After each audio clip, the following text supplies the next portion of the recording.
the Bible. You know, the Bible instructs law enforcement officials on two things. Don't take bribes and don't recognize faces.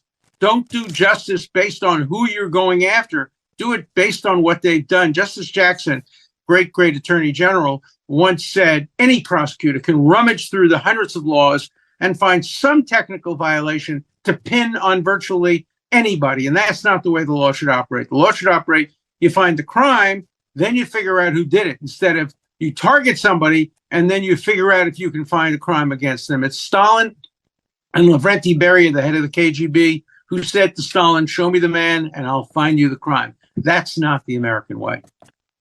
Well, and here's the problem, Professor. We've been shown the man. They've tried to find the crime and show us the crime over and over again. Russian hacking, the dossier. They impeached him after he left office, which is not what the impeachment is about in the Constitution of the United States, the way I read the document. And so we've shown them the man. They can't find the crime, sir. That's the problem. That's right. It's different from Al Capone. Al Capone, they were searching for a crime because they knew they couldn't get him on murder.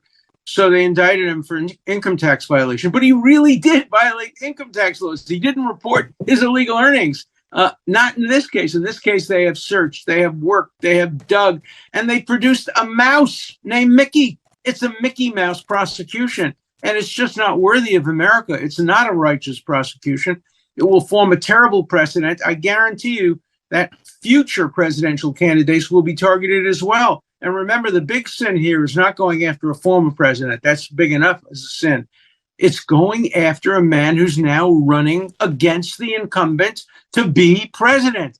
And in order to prosecute somebody like that, if you're from the opposing party, you better have a videotape, you better have a confession, you better have better witnesses than Cohen and Stormy Daniels and some of the other people who are going to be testifying against him.